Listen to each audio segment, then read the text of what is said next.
Hey guys, currently on the way to get my eyes operated on, get my vision corrected finally after all these years. Big day. Yeah, pretty Very excited. big day. Pretty excited about that. I'm getting this thing called smile surgery, which is basically like laparoscopic LASIK surgery. So really excited for that.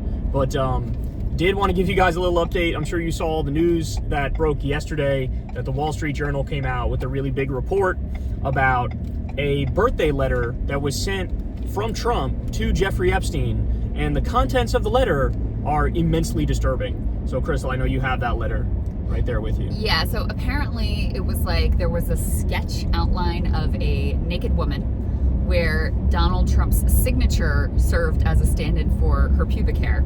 And the fact of a sketch comes into play as well because he denies he's ever drawn a picture. Yeah. And then he's done it a million times. Disproven, but he literally sent it in to some woman in Iowa who did like celebrity sketch contests. Yes. So, I mean, he just, the way he lies is astonishing. It's amazing, and that he thinks he isn't going to get immediately called on. Okay, but put that aside. Here is what the letter said.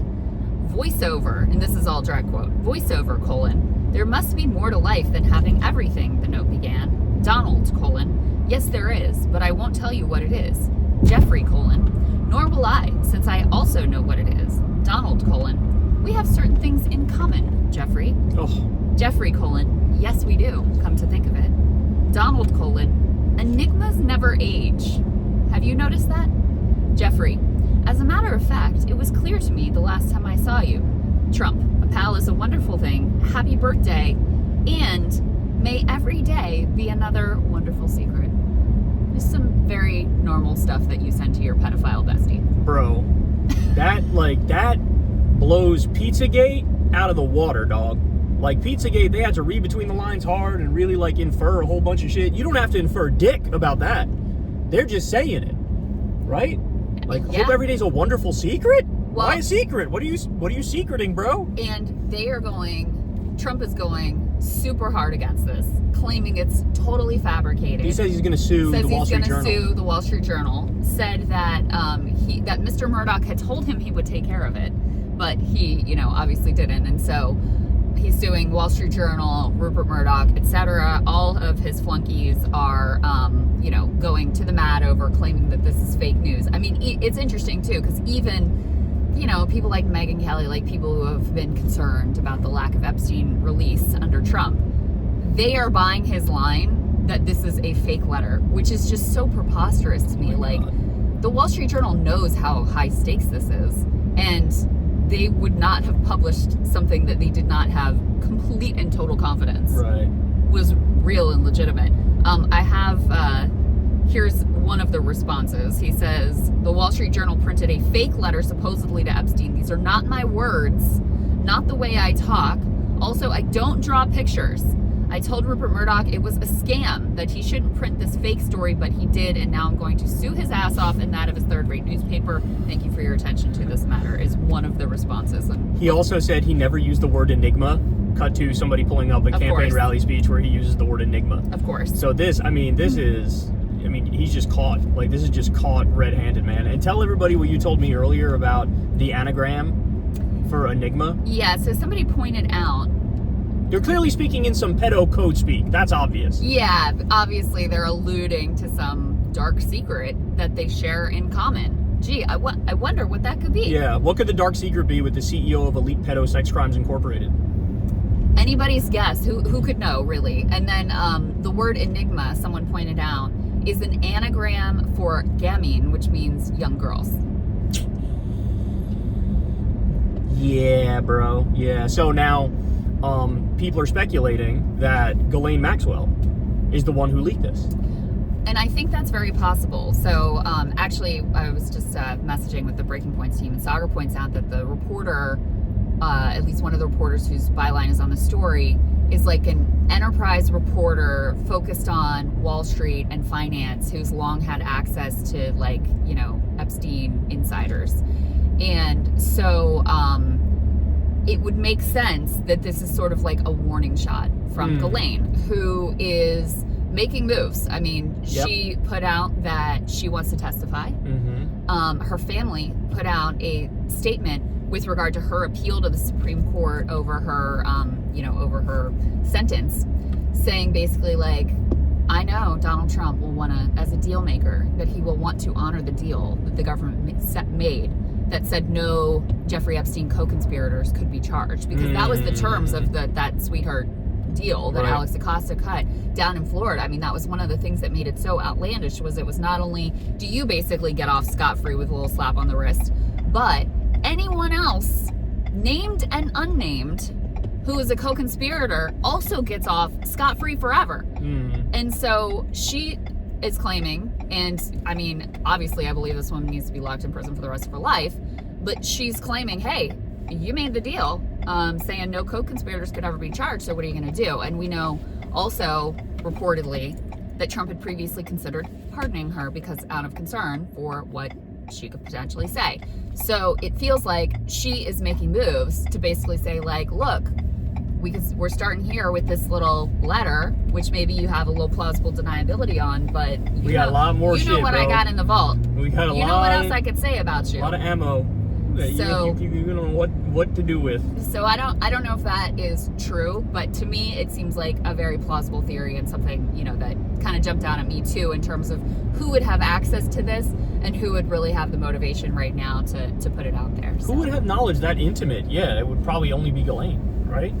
I'm trying to think who else would have it. It'd be Trump, Epstein, who's dead, and Ghislaine. You know? Yeah, I mean, who else would have access to this letter? Yeah, Jeffrey Epstein's like birthday letters from 1987 or whatever the fuck. Yeah, you would think it would be Ghislaine, people that, you know, Ghislaine's family members that she could direct to, like, oh, it's in this drawer in my house or whatever, you know. Right.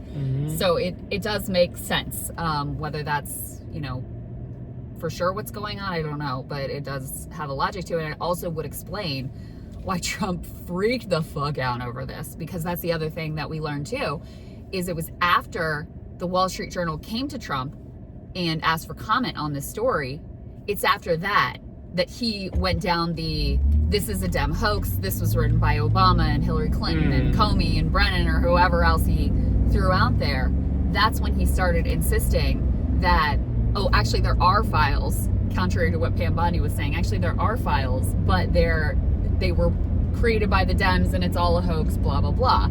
And what I said at the time, you probably said at the time too, is, oh, it seems like he's creating a pretext so that, and laying the groundwork so that when something does come out, he could say, oh, I told you this was all a hoax and this was a fake. And lo and behold, his dumb ass, stupid ass supporters, MAGA influencer supporters online, they're fucking buying it. It's just amazing. It's just amazing. There is nothing that they will not just, no theory too stupid or ridiculous or far-fetched that they will not just hoover up. Incredible. It really is. It really is. They're all already turning, but as soon as you got some like hardcore allegations, even beyond what we already have, because we already have like 12 different allegations. It's so crazy to me that they just sort of sweep that all under the rug. Yeah. Alex Jones was like, in my deep research, I found Trump didn't do anything wrong. Your deep research? What'd you fucking research with your eyes closed? What are you talking about? But yeah, they're already turning, and they're gonna circle the wagons, because it's all gonna point directly to him, and so they're gonna go, oh, wait, no, we wanted stuff on like Bill Clinton. We wanted stuff on like Podesta or whatever his name is. Like that's what we wanted. We didn't want anything on Trump. Yeah, I know. I saw people circulating. I think Jack Posobiec or whatever is circulating again. Those like that weird cooking. Yeah, what Pizzagate. Was it like that's Pizzagate thing. That's Pizzagate. What was it? The demon cook something? I don't even remember the details. But the irony is that because it is like a mainstream news outlet that's reporting this, and Trump has so radicalized his followers against any sort of like legitimate news outlet, that it actually helps him in terms of his like the MAGA influencer base, because they're so used to just anything that the news media puts out that's inconvenient to their guy, just calling it fake and buying that it's fake and whatever. So I mean, that's kind of the irony here, is that any normal person will look at that and go like, well, that looks really bad. But for them, they're like, oh, it's fake news. They're trying to go after Trump, blah, blah, blah. Trump knew it was brewing, so he tried to lay the groundwork to, like, flip on the Epstein files now. You know? And that's what he did. Yep. With his people, it's fucking working. So there you have it, y'all. You got some, just imagine if it was, like, Obama writing a letter like that to Jeffrey Epstein. God. What the reaction would be on the right. Oh, my God. They'd be calling for his head on a stake. I mean, there was, like, a video of Joe Biden getting, like, close to a young girl that they turned into a whole, like, I mean, you know, it's so obvious to say, but you know, if you had this extensive set of facts Right. about anyone else, Yep. they would be able to call a spade. They would be able to see very clearly Yep. what was going on here. I mean, Trump's longtime associations. He got set up with a 20-year-old who was an Epstein traffic victim and like gave her an apartment at Trump Tower. He owned beauty pageants and bragged about seeing the like going in the dressing room with the young girls when no one else was there. He owned a modeling agency, which are known to be like a hotbed of exploitation and abuse of young underage girls. Makes this comment about, oh, Jeffrey likes him young. Like, he was a regular Jeffrey Epstein's Manhattan parties. He was his frickin' next door neighbor. Virginia Giuffre worked at Mar-a-Lago when she was 16 and was identified by Ghislaine Maxwell and then groomed and, you know, abused by, according to her, all kinds of powerful men, passed around like a fruit platter, she said, by all these powerful men. Like, there are so many obvious linkages that tell a very clear tale, not to mention all of his behavior, not just right now, but in, you know, over the course of, I mean, Epstein died in his first administration, so anyway. Yeah, not to mention, you didn't even mention Katie Johnson, the allegations there. You didn't even mention that story we covered about 6 months ago of some woman who came forward and said Trump and Epstein played some sort of sick sexual harassment game with her. And yeah. There's so many, like, it's just fucking endless. It goes on and anyway. on. Yeah. All right, there you have it, man. Caught red-handed yet again.